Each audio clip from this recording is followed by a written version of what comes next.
Hello students, learn BST channel में आप सबका स्वागत और अभिनंदन है। पिछले चैप्टर में हमने व्यावसायिक संगठन के विभिन्न स्वरूपों के बारे में पढ़ा था। इस चैप्टर में हम हमारे देश में किस प्रकार के व्यावसायिक संगठन संचालित होते हैं उसके बारे में पढ़ेंगे।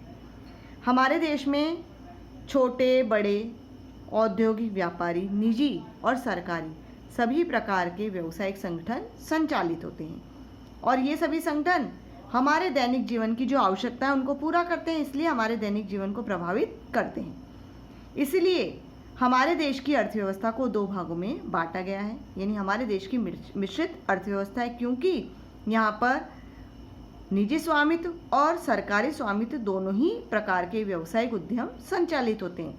इसलिए हमारे देश की अर्थव्यवस्था को मिश्रित अर्थव्यवस्था भी कहते हैं। क्वेश्चन आता है, मिश्रित अर्थव्यवस्था किसे कहते हैं या हमारे देश में किस प्रकार की अर्थव्यवस्था संचालित है? तो हमारे देश में मिश्रित अर्थव्यवस्था संचालित है और मिश्रित अर्थव्यवस्था वह है जिसमें निजी और सरकारी दोनों ही स्वामित्व के व्यावसायिक उद्यम संचालित किए जाते हैं। भारत सरकार ने भी मिश्रित अर्थव्यवस्था को ही चुना, जिसमें निजी और सार्वजनिक, निजी और सरकारी दोनों ही क्षेत्रों के उद्यमों को चलाने की पूरी तरह से छूट है। इसीलिए हमारी अर्थव्यवस्था को दो भागों में, दो क्षेत्रों में वर्गीकृत किया जा सकता है, निजी क्षेत्र और सार्वजनिक क्षेत्र। सबसे पहले हम पढ़ेंगे निजी क्षेत्र क्या है। निजी क्षेत्र जिनमें व्यवसायों के स्वामी कौन होते हैं? व्यक्ति या व्यक्तियों का समूह, अर्थात ऐसे क्षेत्र जिसके व्यवसायों के स्वामी व्यक्ति या व्यक्तियों के समूह होते हैं, तो ऐसा क्षेत्र कहलाता है निजी क्षेत्र। किस प्रकार के संगठन चलते हैं? जैसे एकल स्वामित्व, साझेदारी, संयुक्त हिंदू परिवार या सहकारी समितियां, ये सभी निजी क्षेत्र के व्यावसायिक संगठनों के स्वरूप हैं। नेक्स्ट है सार्वजनिक क्षेत्र। सार्वजनिक क्षेत्र में उन संगठनों को सम्मिलित किया जाता है जिनकी स्वामी होती है सरकार और सरकारी उनका प्रबंधन करती है, और वही इन संगठनों का पूर्णतः स्वामित्व रूप से, आंशिक रूप से संचालित करती है। और ये संचालन राज्य सरकार के पास भी हो सकता है तो केंद्रीय सरकार के पास भी हो सकता है। ये संगठन जो कि किसके अधीन चलाया जाता है? किसी न किसी मंत्रालय के अधीन भी हो सकते हैं या फिर संसद में विशेष अधिनियम पारित करके भी संचालित या स्थापित किए जा सकते हैं, और इन्हीं के माध्यम से सरकार देश की समस्त आर्थिक गतिविधियों में भाग लेती है। सरकार समय समय पर अपनी विभिन्न आर्थिक नीतियों के प्रस्तावों में और इन कार्यक्षेत्रों को परिभाषित कर चुकी है, जिनमें निजी और सार्वजनिक क्षेत्र अपने कार्यकलापों का परिचालन कर सकते हैं। 1948 में औद्योगिक नीति प्रस्तावित की गई, जिसमें सरकार ने औद्योगिक क्षेत्र के विकास के प्रति अपना दृष्टिकोण बताया और निजी और सार्वजनिक क्षेत्र दोनों की भूमिका को स्पष्ट शब्दों में परिभाषित किया। सरकार दोनों ही क्षेत्रों के कार्यकलापों और उसके विभिन्न अधिनियम और नियमों के माध्यम से दोनों ही क्षेत्रों में क्या रखती है? निगरानी रखती थी।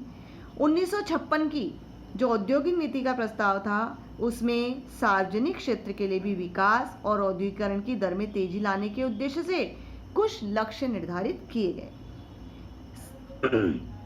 सार्वजनिक क्षेत्र को यद्यपि बहुत महत्व दिया गया, फिर भी निजी क्षेत्र और सार्वजनिक क्षेत्रों की एक दूसरे पर निर्भरता पर अधिक जोर दिया गया। 1991 में एक नई औद्योगिक नीति का गठन किया गया, क्योंकि इसमें सरकार ने सार्वजनिक क्षेत्र पर विनिवेश पर विचार किया और निजी क्षेत्र को अधिक स्वतंत्रता प्रदान की गई। साथ ही भारत के बाहर जो व्यावसायिक गृह हैं उनको भी भारत में प्रत्यक्ष रूप से विदेशी निवेश के लिए आमंत्रित किया गया। इस प्रकार से मल्टीनेशनल कंपनीज, बहुराष्ट्रीय निगम और भूमंडलीय उपक्रमों की स्थापना की गई, जिससे हमारे देश में कारोबार एक से अधिक देशों में लोग करने लगे, यानी हमारे देश के लोग और विदेशी लोग एक से अधिक देशों में अपने व्यवसाय को संचालित करने लगे और उनको भारतीय अर्थव्यवस्था में भी प्रवेश मिला। आज हमारे देश में सार्वजनिक इकाइयां निजी क्षेत्र के उद्यम और वैश्विक उद्यम हैं, जो कि भारतीय अर्थव्यवस्था में साथ साथ कार्य कर रहे हैं। अब हम पढ़ेंगे सार्वजनिक क्षेत्र के उद्यमों के संगठनों का स्वरूप। सार्वजनिक क्षेत्र के निर्माण में सरकार की बहुत ही महत्वपूर्ण भूमिका है, लेकिन सरकार जनता अपने कार्यालयों और अपने कर्मचारी, सरकार जनता के माध्यम से, अपने कार्यालयों के माध्यम से और कर्मचारियों के माध्यम से कार्य करती है, तथा वे ही सरकार की ओर से क्या लेते हैं, निर्णय। यानी कार्यालय में कार्य करने वाले कर्मचारी सरकार की तरफ से ही क्या लेते हैं, निर्णय। और इसी उद्देश्य से सरकार ने देश की आर्थिक गतिविधियों में भी भाग लेने के लिए सार्वजनिक उद्यमों की संरचना की। आज विश्व के इस उदारीकरण और प्रतिस्पर्धा के दौर में इनसे अपेक्षा की जाती है कि वे देश के आर्थिक विकास में योगदान करेंगे। इन सार्वजनिक क्षेत्र के उद्यमों की स्वामी कौन होती है, जनता। और ये संसद के माध्यम से जनता के प्रति क्या होते हैं, जवाबदेह। चूंकि जनता पैसा लगा रही है तो जनता के प्रति जवाबदेह भी होंगे। सार्वजनिक क्षेत्र का जो स्वामित्व है, इनकी क्रियाओं के लिए जनता के कोष का प्रयोग और जनता के प्रति जवाबदेह इसकी विशेषता। यानी इस प्रकार की सार्वजनिक उद्यमों की जो विशेषता है वो है कि जनता के कोषों का प्रयोग, जनता के प्रति जवाबदेहिता और सभी का स्वामित्व। एक सार्वजनिक उपक्रम संगठन के किसी भी स्वरूप को अपना सकता है, लेकिन उसके कार्यों की प्रकृति और सरकार से उसके संबंध पर निर्भर करता है कि संगठन का कौन सा स्वरूप अपनाया जाए। जैसी आवश्यकता होती है उसके अनुसार स्वरूप को निर्भर करता है कि कौन सा स्वरूप अपनाया जाए। सार्वजनिक उद्यमों के स्वरूपों को निम्न भागों में बांटा गया है। नंबर 1 विभागीय उपक्रम, नंबर 2 वैधानिक निगम और नंबर 3 सरकारी कंपनी। सबसे पहले आज जो हम पढ़ेंगे वो पढ़ेंगे विभागीय उपक्रम क्या है। विभागीय उपक्रम क्या है? उपक्रमों का ये सबसे पुराना और परंपरागत स्वरूप है।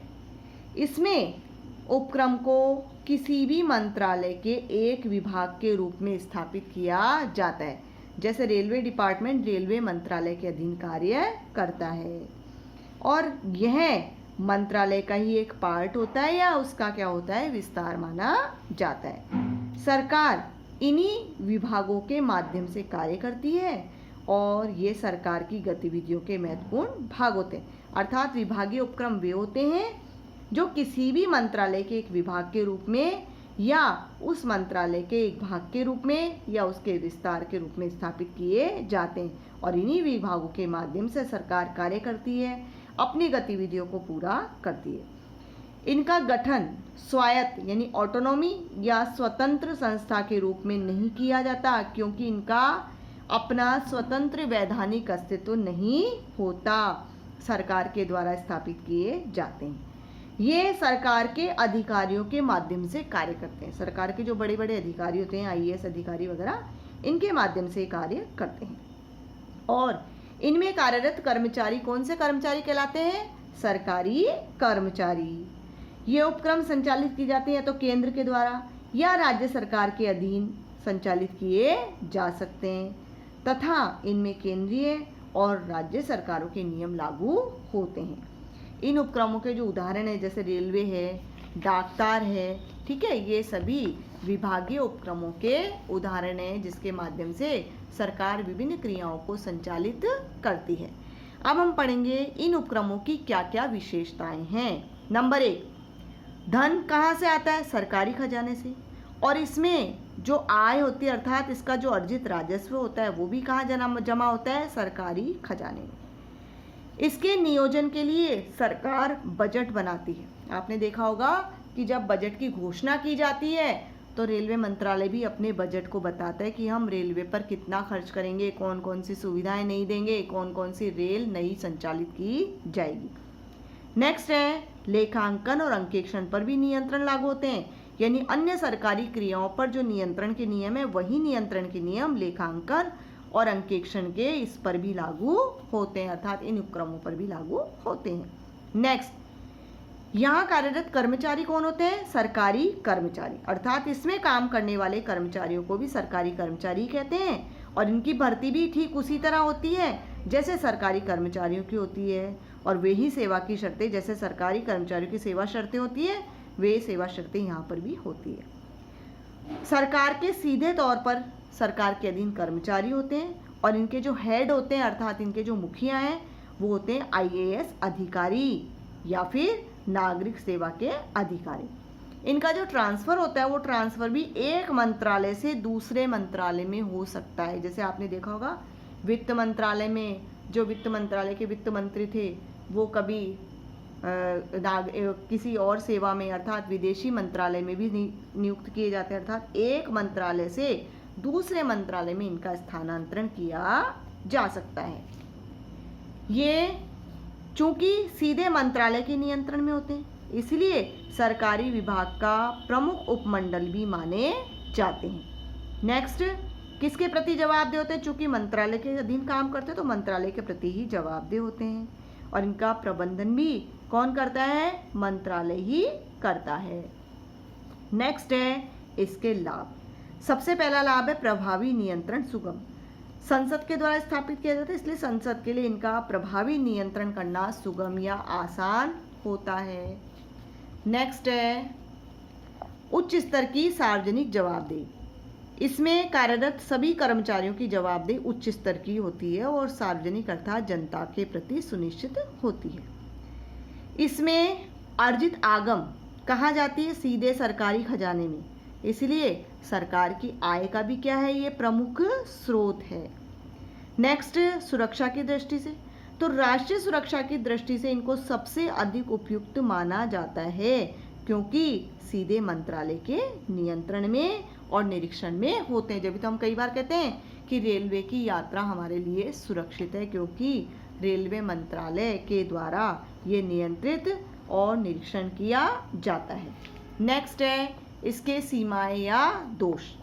सबसे पहला है लचीलेपन का अभाव या लचीलेपन की कमी। चूंकि इसको किसके द्वारा चलाया जाता है? सरकार के द्वारा, इसलिए जब मर्जी आए तब इसमें कोई भी फ्लेक्सिबिलिटी यानी किसी भी कार्य के संबंध में उतार चढ़ाव या कमी बेसी नहीं किया जा सकता, अर्थात इसमें लचीलेपन का अभाव पाया जाता है। जबकि अन्य व्यवसायों को अगर चलाया जाता है तो उसमें लचीलापन आवश्यक होता है। जैसे आपने एकल स्वामित्व में पढ़ा कि जब मर्जी आए वो अपने व्यवसाय का विस्तार भी कर सकता है, व्यवसाय में अपने जो भी आइटम्स को अधिक मात्रा में सेल करने, कम मात्रा में सेल करने, इन सब का वो निर्णय आसानी से ले सकते हैं। लेकिन यहाँ पर इस प्रकार का जो ढांचा निर्धारित करते उस ढांचे में किसी प्रकार का परिवर्तन नहीं किया जा सकता। नेक्स्ट, यहाँ पर इसके कर्मचारी स्वतंत्र निर्णय नहीं ले सकते। जब तक विभागाध्यक्ष को संसद द्वारा अनुमोदन यानी स्वीकृति नहीं मिल पाती तब तक ये किसी भी मामले में स्वतंत्र निर्णय नहीं ले पाते। इसलिए कई बार निर्णय लेने में भी क्या हो जाती है? देरी। जब तुरंत निर्णय की आवश्यकता हो तो तुरंत निर्णय का चूंकि अभाव पाया जाता है और निर्णय में क्या हो जाती है? देरी। नेक्स्ट है अत्यधिक सतर्कता बरती जाती है और रूढ़िवादिता भी बरती जाती है। ये उपक्रम व्यावसायिक अवसरों का लाभ भी नहीं उठा पाते क्योंकि सरकारी अधिकारी जब तक अनुमति प्रदान नहीं करेंगे तब तक ये व्यावसायिक अवसरों का लाभ नहीं उठा पाते। तो सरकारी अधिकारी अनुमति प्रदान करने में बहुत अधिक सतर्क रहते हैं और साथ ही साथ रूढ़िवादिता यानी पुरानी परंपरा से, जिस परंपरा से वो कार्य करते आ रहे हैं उसी परंपरा से वो कार्य करते आ रहे हैं, जिसके कारण ये उपक्रम जोखिम भरे कार्य भी नहीं कर पाते। नेक्स्ट है अत्यधिक लाल फीताशाही यानी बिल्कुल धीरे धीरे यहाँ का काम का प्रोसेस है और काम तभी पूरा होगा जब तक सारा प्रोसेस, पूरी प्रक्रिया पूरी ना हो जाए तब तक कोई कार्यवाही नहीं होती।